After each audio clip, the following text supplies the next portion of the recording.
Hello everybody, welcome to Vikas Commerce Tutorials and I am Mr. Vikas Madke here. So ಸ್ನೇಹಿತರೆ ಇವತ್ತಿನ topic ಏನಪ್ಪಾ ಅಂದ್ರೆ ನಾಳೆ ನಿಮ್ಮ ಬಿಸ್ನೆಸ್ ಸ್ಟಡೀಸ್ ಪೇಪರ್ ಅದ, ಹಾಗಾಗಿ 8 ಮಾರ್ಕ್ಸ್ ಟಾಪ್ 5 ಕ್ವಶನ್ಸ್ ಯಾವ್ಯಾವು ಅಂತೇಳಿ ನೋಡುವಂತ ಕೆಲಸವನ್ನ ಇವತ್ತಿನ ಸೆಷನ್ ನಲ್ಲಿ ನಾವು ಮಾಡುವಂತ ಕೆಲಸವನ್ನ ಮಾಡೋಣ. ಸೊ ಬಿಸ್ನೆಸ್ ಸ್ಟಡಿ ಪೇಪರ್ ನಲ್ಲಿ ಬರುವಂತಹ ಸೆಕ್ಷನ್ ಡಿ ನಲ್ಲಿ ಬರುವಂತಹ 8 ಮಾರ್ಕ್ಸ್ ಫಸ್ಟ್ ಇದನ್ನ ಅರ್ಥ ಮಾಡ್ಕೊಳ್ಬೇಕು. ಈ 8 ಮಾರ್ಕ್ಸ್ ಕ್ವಶನ್ಸ್ ಅನ್ನ ಯಾವ ಚಾಪ್ಟರ್ ಇಂದ ಅವರು ಕೇಳ್ತಾರೆ ಅಂತ ಹೇಳಿ ಫಸ್ಟ್ ನಿಮ್ಗೆ ಗೊತ್ತಿರಬೇಕು. You should first understand from which chapters these 8 marks questions are going to come. These are coming from these chapters, that is chapter number 1, chapter number 5, 6, 7 and 10. Board ಮೇಲೆ ಇಂಗ್ಲಿಷ್ ನಲ್ಲಿ ಕಾಣ್ತಾ ಇದೆ. ಎಷ್ಟೋ ಜನ ನೀವು ಮೆಸೇಜ್ ಕೂಡ ಮಾಡ್ತೀರಿ ಇಂಗ್ಲಿಷ್ ನಲ್ಲಿ ಸರ್ ಕನ್ನಡದಲ್ಲಿ ಕಳಿಸ್ರಿ ಸರ್ ಅಂತೇಳಿ. ನೀವು ಇಲ್ಲೇ ವಿಡಿಯೋನ ಪಾಸ್ ಮಾಡಿಕೊಂಡು ನಾನು ಕನ್ನಡದಲ್ಲಿ ಹೇಳ್ತೀನಿ, ಆ ಕ್ವಶನ್ ಅನ್ನ ನೋಟ್ ಡೌನ್ ಮಾಡ್ಕೊಂಡ್ಬಿಡ್ಬೇಕು. Is it clear? So question chapter number 1 ಯಾವುದಪ್ಪ ಅಂದ್ರೆ nature and significance of management, ನಿರ್ವಹಣೆಯ ಸ್ವರೂಪ ಮತ್ತು ಮಹತ್ವ. ಇದು ಮೊದಲನೇ ಅಧ್ಯಾಯ. ಅದಾದ ನಂತರ 5ನೇ ಚಾಪ್ಟರ್ ಅದು ಯಾವುದಪ್ಪ ಅಂದ್ರೆ ಆರ್ಗನೈಸಿಂಗ್, ಸಂಘಟಿಸುವಿಕೆ. 6ನೇದು ಸಿಬ್ಬಂದಿ ನಿರ್ವಹಣೆ, ಸ್ಟಾಫಿಂಗ್ ಅಂತ ಕರಿತೀವಿ. ಅದಾದ ನಂತರ 7ನೇದು ಡೈರೆಕ್ಟಿಂಗ್, ನಿರ್ದೇಶಿಸುವಿಕೆ. 10ನೇದು ಮಾರಾಟ ಪ್ರಕ್ರಿಯೆ, ಮಾರ್ಕೆಟಿಂಗ್. ಸೊ ಈ 5 ಚಾಪ್ಟರ್ಗಳ ಮೇಲೆ 8 ಮಾರ್ಕಿನ ಒಂದೊಂದು ಪ್ರಶ್ನೆ ಪ್ರತಿಯೊಂದು ಚಾಪ್ಟರ್ ನಲ್ಲಿ ಬರ್ತದೆ.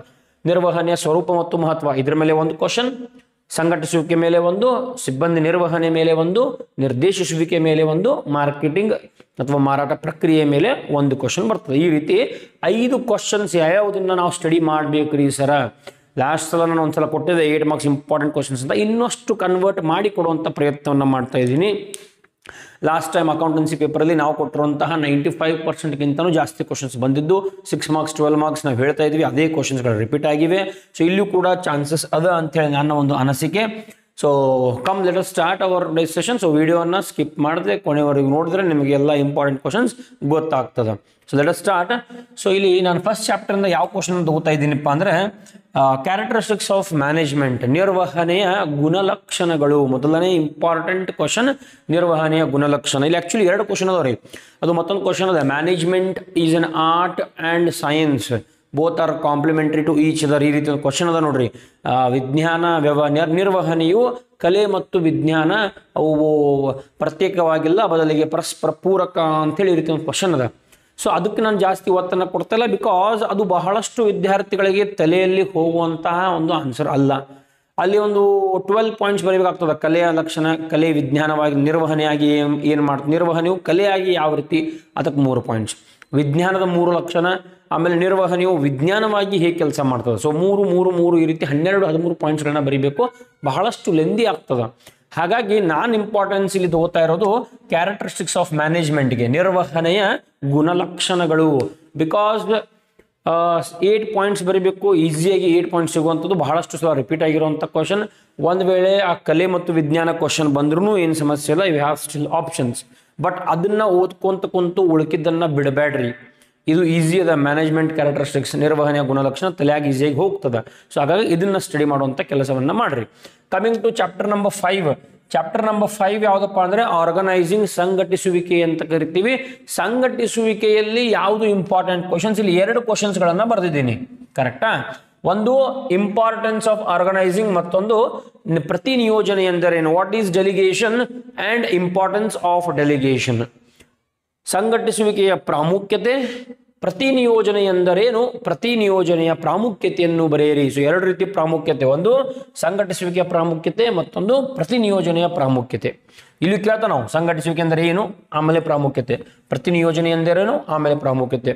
ಈ ರೀತಿ ಕ್ವಶನ್ ಬಂದಾಗ ಎಷ್ಟೋ ವಿದ್ಯಾರ್ಥಿಗಳು ಇಲ್ಲಿ ಒಂದು ಡೌಟನ್ನು ಕ್ಲಿಯರ್ ಮಾಡ್ತೀನಿ. ಪ್ರತಿ ನಿಯೋಜನೆ ಎಂದರೇನು, ಅದರ ಪ್ರಾಮುಖ್ಯತೆ. ಸೊ ಎಂದರೇನು ಅಂತ ಕೇಳ್ತಾ ಇದ್ದಾನಂದ್ರೆ ಅದಕ್ಕೆ 2 ಮಾರ್ಕ್ಸ್ ಕೊಡ್ತಾವೆ ನಾವು. ಪ್ರತಿ ನಿಯೋಜನೆ ಎಂದರೇನು, ಪ್ರತಿ ನಿಯೋಜನೆ ಮೀನಿಂಗ್ ಅನ್ನ ಬರೆದ್ರೆ 2 ಮಾರ್ಕ್ಸ್. ಹಾಗಾದ್ರೆ ಪ್ರಾಮುಖ್ಯತೆ ಎಷ್ಟು ಬರಬೇಕ್ರಿ, 6 ಪಾಯಿಂಟ್ಸ್ ಮಾತ್ರ ಬರೀರಿ ಸಾಕು. Because 2 marks for meaning and 6 points for 6 marks. 6 + 2 8 marks. Is it clear? So ಈಗ ಇಲ್ಲಿ 2 ಕ್ವಶನ್ಗಳಲ್ಲಿ ಯಾವುದನ್ನ ನಾನು ಆಯ್ಕೆ ಮಾಡ್ಕೋತೀನಿ. ಸ್ಟಿಲ್ ಎರಡೂ ಬರುವಂತಹ ಸಾಧ್ಯತೆ ಹೆಚ್ಚದ. ಯಾರ್ಯಾರು ತಲೆಗೆ ಹತ್ತದ, ಯಾರ್ಯಾರು ಶಾನೆ ಆದಿರಿ, ಎರಡೂ ಅಭ್ಯಾಸ ಮಾಡ್ರಿ. I suggest to study both.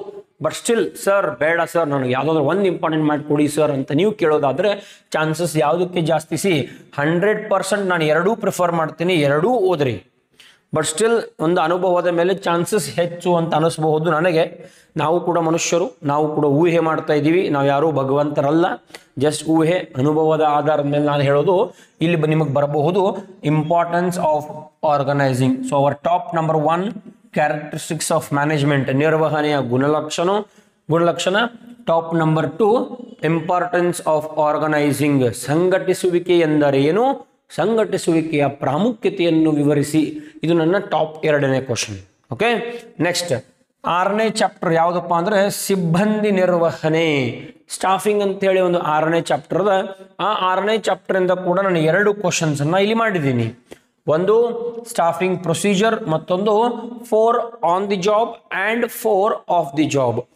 ಸಿಬ್ಬಂದಿ ನಿರ್ವಹಣಾ ಪ್ರಕ್ರಿಯೆಯ ಹಂತಗಳು, ಸಿಬ್ಬಂದಿ ನಿರ್ವಹಣಾ ಪ್ರಕ್ರಿಯೆಯ ಹಂತಗಳು.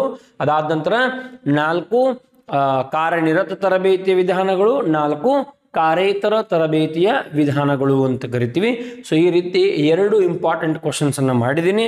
ಯಾರು ಶಾನೆ ಆದ್ರೆ 2 ಓದ್ರಿ, ಬಟ್ ಸ್ಟಿಲ್ ಇದ್ರೊಳಗೆ ಒಂದೇ ಬೇಕು ಅನಿಸಿದ್ರೆ I am going for on the job and of the job training methods. 4 ಕಾರ್ಯನಿರತ ತರಬೇತಿಯ ವಿಧಾನಗಳು, 4 ಕಾರ್ಯೇತರ ತರಬೇತಿಯ ವಿಧಾನಗಳಿಗೆ ನಾನು ಹೋಗ್ತಾ ಇದ್ದೀನಿ. So this is my top 3 question. ಅದಾದ ನಂತರ 7ನೇ ಚಾಪ್ಟರ್ ಯಾವುದಪ್ಪ ಅಂದ್ರೆ ನಿರ್ದೇಶಿಸುವಿಕೆ, ಡೈರೆಕ್ಟಿಂಗ್. ಸೊ ಡೈರೆಕ್ಟಿಂಗ್ ಚಾಪ್ಟರ್ ಇಂದ ಕೂಡ ನಾನು 2 ಕ್ವಶನ್ಸ್ ಅನ್ನ ಮಾಡ್ಕೊಂಡಿದ್ದೀನಿ. ಅಗೇನ್ ವೆರಿ ಸಿಂಪಲ್ ಪಾಯಿಂಟ್, ಯಾರು ಶಾನೆ ಇವೆಲ್ಲ ಕ್ವಶನ್ಸ್ ಮಾಡ್ರಿ. ಎಷ್ಟು ಕೊಟ್ಟೆ ನಾನು? 1 2 3 4 5 6 7 8 9 ಕ್ವಶನ್ಸ್ ಕೊಟ್ಟಿದ್ದೀನಿ. 9 ಕ್ವಶನ್ಸ್ ಕಂಪಲ್ಸರಿ ಮಾಡ್ರಿ. ಓಕೆ, ಬಟ್ ಸ್ಟಿಲ್ ನಿಮಗೆ ಟಾಪ್ 5 ಅನ್ನ ಬೇಕು ಅಂದಾಗ ಒಂದು ಅಂದಾಜಿನ ಮೇಲೆ ಕ್ಯಾಲ್ಕುಲೇಷನ್ಸ್ ಮೇಲೆ ಹೇಳ್ತಾ ಇದ್ದೀನಿ. ಸೊ ಇಲ್ಲಿ 7ನೇ ಚಾಪ್ಟರ್ ನಿರ್ದೇಶಿಸುವಿಕೆ ಮೇಲೆ, ನಿರ್ದೇಶಿಸುವಿಕೆಯ ತತ್ವಗಳು, ಪ್ರಿನ್ಸಿಪಲ್ಸ್ ಆಫ್ ಡೈರೆಕ್ಟಿಂಗ್, ನಿರ್ದೇಶಿಸುವಿಕೆಯ ತತ್ವಗಳು, ಮತ್ತೊಂದು financial and non financial incentives, 4 ಹಣಕಾಸಿನ ಉತ್ತೇಜಕಗಳು, 4 ಹಣಕಾಸೇತರ ಉತ್ತೇಜಕಗಳು. ಸೊ ಈ ಕ್ವಶನ್ 2 ಕ್ವಶನ್ ಕೊಟ್ಟೆ ನಾನಿಲ್ಲಿ. ಒಂದು ನಿರ್ದೇಶಿಸುವಿಕೆ ತತ್ವಗಳು, 4 ಹಣಕಾಸಿನ ಉತ್ತೇಜಕ, 4 ಹಣಕಾಸೇತರ ಉತ್ತೇಜಕ. So principles of directing, 4 financial incentives and 4 non financial incentives. So I am going for principles of directing. ನನ್ನ ಟಾಪ್ 4th ಪ್ರಶ್ನೆ ಯಾವುದಪ್ಪ ಅಂದ್ರೆ ಪ್ರಿನ್ಸಿಪಲ್ಸ್ ಆಫ್ ಡೈರೆಕ್ಟಿಂಗ್, ನಿರ್ದೇಶಿಸುವಿಕೆಯ ತತ್ವಗಳಿಗೆ ನಾನು ಹೋಗ್ತಾ ಇದ್ದೀನಿ. ನೆಕ್ಸ್ಟ್ ಲಾಸ್ಟ್ ಚಾಪ್ಟರ್ ಯಾವುದಪ್ಪ ಅಂದ್ರೆ 8 ಮಾರ್ಕ್ಸ್ ಬರೋದು question number 10, chapter number 10, that is marketing, ಮಾರಾಟ ಪ್ರಕ್ರಿಯೆ. ಈಗ ಮಾರಾಟ ಪ್ರಕ್ರಿಯೆಯಲ್ಲೂ ಕೂಡ ನಾನು 2 ಕ್ವಶನ್ ಮಾಡಿದ್ದೀನಿ. ಆಕ್ಚುಲಿ ತುಂಬಾ ದೊಡ್ಡ ಚಾಪ್ಟರ್ ಅದ, 2 ಕ್ವಶನ್ಸ್ ಅನ್ನ ಮಾಡ್ತಾ ಇದ್ದೀನಿ. ಒಂದು ಜಾಹೀರಾತಿನ ಪ್ರಯೋಜನಗಳು ಮತ್ತು ಜಾಹೀರಾತಿನ ಮಿತಿಗಳು, ಅದಾದ ನಂತರ ಮಾರಾಟ ಪ್ರಕ್ರಿಯಾ ಕಾರ್ಯಗಳು. ಆಮೇಲೆ ಇಲ್ಲಿ ಮತ್ತೊಂದು ಕ್ವಶನ್ ಅನ್ನು ಕೂಡ ನೀವು ಆ್ಯಡ್ ಮಾಡ್ಕೊಳ್ಬೋದು, ಯಾರ್ಯಾರು ಶಾನೆ ಅವರು. ಫ್ಯಾಕ್ಟರ್ಸ್ ಡಿಟರ್ಮೈನಿಂಗ್ ಪ್ರೈಸ್ ಅಥವಾ ಬೆಲೆ ನಿರ್ಧರಣೆಯ ಮೇಲೆ ಪರಿಣಾಮ ಬೀರುವ ಅಂಶಗಳು. Factors determining pricing, is it clear? Factors determining pricing ಅಂತ ಒಂದು ಕ್ವಶನ್ ನೋಡ್ರಿ, ಬೆಲೆ ನಿರ್ಧರಣೆಯ ಮೇಲೆ ಪರಿಣಾಮ ಬೀರುವ ಅಂಶಗಳು. ಇದು ಲಾಸ್ಟ್ ಇಯರ್ ಅಂದರೆ 2023ನಲ್ಲಿ ಕೇಳಿರುವಂಥ ಕ್ವಶನ್. ಹಾಗಾಗಿ ಈ ಕ್ವಶನ್ ಅನ್ನು ನಾನು ಯಾಕೋ ಡೌಟ್ ಬರ್ತದೆ, ಬಿಕಾಸ್ ಹೋದ್ಸಲ ಕೇಳ್ಯಾರ ಅವರು, ಹಾಗೆ ಕೇಳದೇ ಇರಬಹುದು. So advertisement benefits and limitations, 4 advantages or 4 benefits of advertisement, 4 limitations of advertisement. Factors determining pricing, marketing functions 8 marks. So ಈ ರೀತಿ 3 ಕ್ವಶನ್ಸ್ ಅನ್ನ ಮಾರ್ಕೆಟಿಂಗ್ ನಲ್ಲಿ ಮಾಡಬಹುದು. ಯಾರು ಶಾನೆ 3ನ ಮಾಡ್ರಿ. ಸ್ಟಿಲ್ ಯಾವುದಾದ್ರು ಒಂದೇ ಇದ್ರಲ್ಲಿ ನಾನು ಸೆಲೆಕ್ಟ್ ಮಾಡೋದಾದ್ರೆ ಯಾಕೋ ನನ್ನ ಮೈಂಡ್ ಹೋಗ್ತಾ ಇರೋದು ಈ ಮಾರ್ಕೆಟಿಂಗ್ ಫಂಕ್ಷನ್ಸ್ಗೆ, ಮಾರಾಟ ಪ್ರಕ್ರಿಯಾ ಕಾರ್ಯಗಳಿಗೆ ನನ್ನ ಒಂದು ಮನಸ್ಸು ಹೋಗ್ತಾ ಇದೆ, ಸೆಕ್ಷನ್ಸ್ ಹೇಳ್ತಾ ಇದೆ. Is it clear? ಸೊ ಈ ರೀತಿ 10 ಕ್ವಶನ್ಸ್ ನಿಮ್ಮ ಬೋರ್ಡ್ ಮೇಲೆ ಕಾಣ್ತಾ ಇದೆ. ಯಾರ್ಯಾರು ಶಾನೆ ಆದಿರಿ 100% ಯಾರು 10 ಮಾಡ್ತಾರಲ್ಲ, ಯಾರು 10 ಕ್ವಶನ್ಸ್ ಮಾಡ್ತೀರಿ ನಿಮಗೆ 100% 3 ಸಿಗ್ತಾವೆ. I am wish your math guarantee 3 ಸಿಗ್ತಾವೆ ನಿಮ್ಗೆ ಡೆಫಿನೆಟ್ಲಿ. ಬಟ್ ಯಾರು ಸ್ಟಿಲ್ ಸರ್ ಬೇಡ, ನಾನು 3 ಬೇಡ ಸರ್, 1 2 ಸಿಕ್ಕರೂ ಸಾಕು, ಬಿಕಾಸ್ ಇದು ಸ್ಕೋರಿಂಗ್ ಸೆಕ್ಷನ್ ಅಂತ ಕರಿತೀವಿ, ಕರೆಕ್ಟಾ? ಬಿಕಾಸ್ ಇದು 24 ಮಾರ್ಕ್ಸ್ ಬರುವಂತಹ ಒಂದು ಸೆಕ್ಷನ್. 4 ಮಾರ್ಕ್ಸ್ ನೀವು 6 ಕ್ವಶನ್ ಬರೀಬೇಕ್ರಿ. 4 ಮಾರ್ಕಿನ 6 ಪ್ರಶ್ನೆಗಳನ್ನ ಬರೆದಾಗ 6 4 24, 8 ಮಾರ್ಕ್ಸ್ದು 3 ಬರೀಬೇಕು. ಸೊ 8 3 24. ಸೊ ಅಲ್ಲಿ 6 ಆನ್ಸರ್ಸ್ಗಳನ್ನು ಬರೆದು 24 ತಗೋಬೇಕು, ಇಲ್ಲಿ 3 ಆನ್ಸರ್ಸ್ ಬರೆದು 24 ತಗೋಬೇಕು. ಸೊ 3 ಓದ್ರಿ, ವೆರಿ ಈಸಿ ಇರ್ತದೆ. ಸೊ ಇಲ್ಲಿ ಟಾಪ್ 5 ಯಾವ್ದು ಓದ್ತಾ ಇದ್ದೀನಿ ಈಗ. ಟಾಪ್ 5 ಮತ್ತೊಂದ್ಸಲ ರಿಪೀಟ್ ಮಾಡ್ತೀನಿ, 1 2 3 4 5, ಬಿಕಾಸ್ ಸೆಕ್ಷನ್ ಡಿ ನಲ್ಲಿ ಬರೋದು 5 ಕ್ವಶನ್ಸ್, ಯಾವ್ಯಾವ 5 ಕ್ವಶನ್ಸ್ ಅನ್ನೋದನ್ನು ನಾನು ಗೆಸ್ ಮಾಡ್ತಾ ಇದ್ದೀನಿ. ಇದು characteristics of management, importance of organising, on the job 4 on the job training methods and 4 off the job training methods, principles of directing, marketing functions. Kannada ಮೀಡಿಯಂದಲ್ಲಿ ನಿರ್ವಹಣೆಯ ಗುಣಲಕ್ಷಣ ನನ್ನ ಮೊದಲನೇ ಆದ್ಯತೆ.